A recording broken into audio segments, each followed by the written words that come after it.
আসসালামু আলাইকুম। সাদিয়া কুকিং হাউজে সবাইকে স্বাগতম। আজকে আমি আপনাদের সাথে খুবই কমন একটি রেসিপি শেয়ার করছি, আর এই রেসিপিটি হচ্ছে মুগ ডাল ভুনা। আমরা মুগ ডাল স্বাভাবিকভাবেই রান্না করে খাই, তারপরও ভুনাটা খেতে কিন্তু দুর্দান্ত লাগে। আর এরকমভাবে মুগ ডাল ভুনাটা করে যদি খাওয়া যায় তাহলে খেয়ে সবাই খুব তৃপ্তি পাবেন। চলুন তাহলে রেসিপিটি তৈরি করি। প্রথমে চুলায় একটা প্যান বসালাম। প্যানটা গরম হয়ে আসলে এখানে 1 কাপ পরিমাণ মুগ ডাল দিয়ে দিলাম। এই মুগ ডালটাকে খুব সুন্দর করে ভেজে নিতে হবে। আর এই মুগ ডালটা ভাজার সময় খেয়াল রাখতে হবে যাতে পুড়ে না যায়। পুড়ে গেলে মুগ ডালের ভুনাটা খেতে একদম ভালো লাগবে না। আর হালকা আঁচে ডালটা ভেজে নিতে হবে। আমি কিন্তু একদম লো হিটে ডালটা ভেজে নিচ্ছি।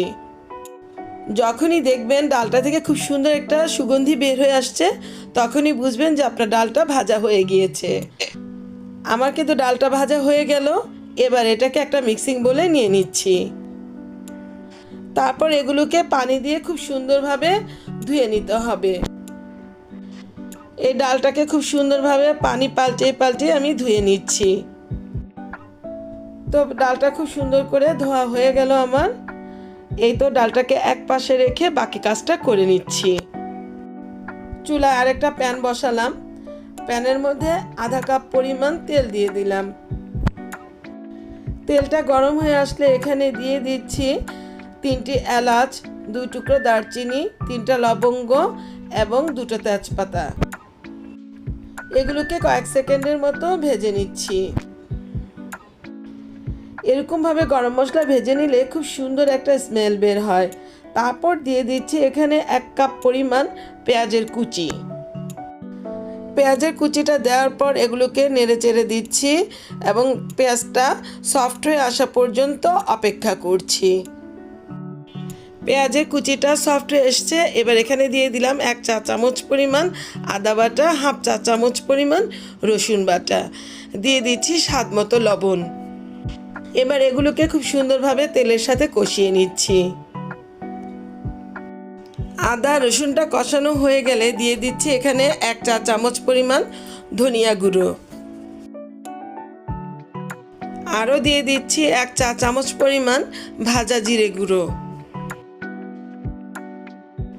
এবার এখানে অ্যাড করে দিচ্ছি 1 চা চামচ পরিমাণ হলুদের গুঁড়ো।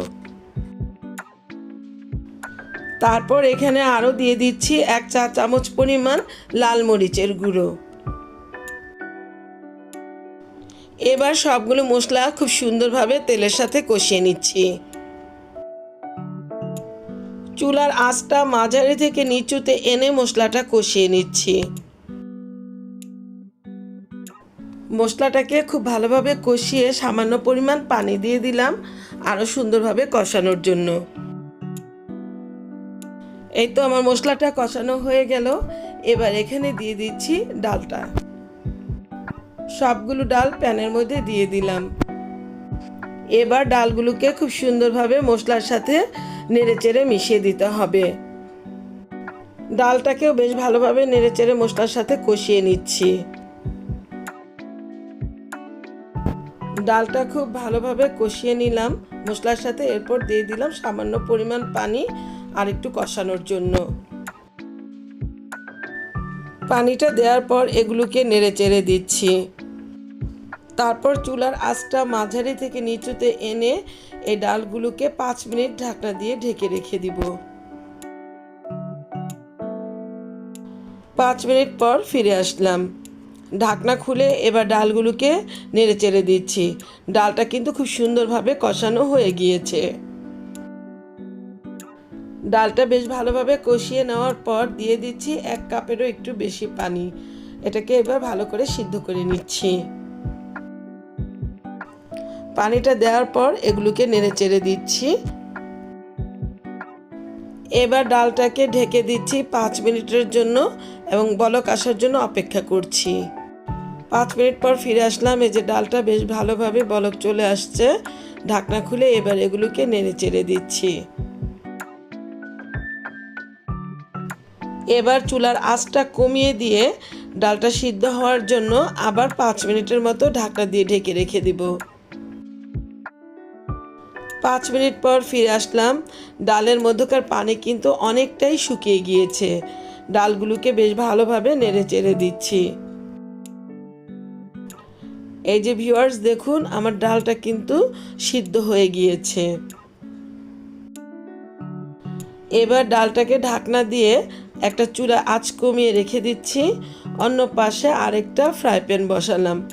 এই ফ্রাই প্যানের মধ্যে আরও আধা কাপ পরিমাণ তেল দিয়ে দিলাম। এই তেলটা গরম হয়ে আসলে এখানে দিয়ে দিচ্ছি কয়েকটি শুকনো মরিচ, অর্থাৎ আমি বাগার দিব। ডালের মধ্যে বাগার দিলে খেতে কিন্তু দুর্দান্ত লাগে। শুকনো মরিচটাকে বেশ কয়েক সেকেন্ড একটু ভেজে নিচ্ছি। শুকনো মরিচের স্মেলটা যখন বের হয়ে আসবে তখন এখানে অ্যাড করে দিলাম হাফ কাপ পরিমাণ রসুন কুচি।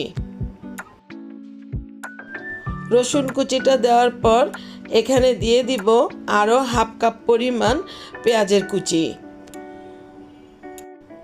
এবার এগুলোকে খুব সুন্দরভাবে লাল করে নিব।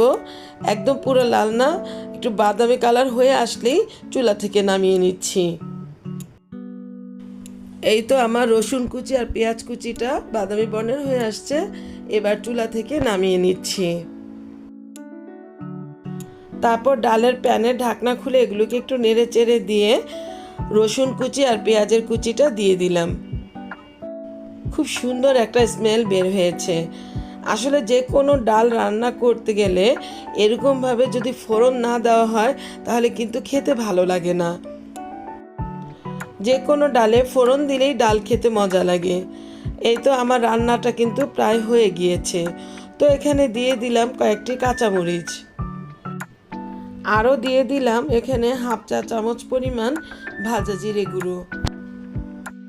এগুলোর স্মেলটা ছড়ানোর জন্য মিনিট 2 মতো ঢাকনা দিয়ে ঢেকে রেখে দিলাম। এই তো 2 মিনিট পর ফিরে আসলাম। ঢাকনা খুলে ডালগুলোকে একটু নেড়ে চেড়ে দিলাম। আর আমার রান্নাটা কিন্তু সম্পূর্ণ কমপ্লিট হয়ে গেল। এবার চুলা থেকে নামিয়ে আপনাদেরকে পরিবেশন করে দেখাচ্ছি। তো ভিউয়ার্স, তৈরি হয়ে গেল আমার মুগ ডাল ভুনা। আমার এই মুগ ডাল ভুনার রেসিপিটি যদি আপনাদের কাছে এতটুকু ভালো লেগে থাকে তাহলে আপনারা আমাকে লাইক, শেয়ার, কমেন্টস এবং সাবস্ক্রাইব করতে ভুলবেন না প্লিজ। আর যারা আমাকে সাবস্ক্রাইব করেছেন তাদেরকে অসংখ্য অসংখ্য ধন্যবাদ। আবার হাজির হব অন্য কোনো সময়ে অন্য কোনো রেসিপি নিয়ে। আল্লাহ হাফেজ।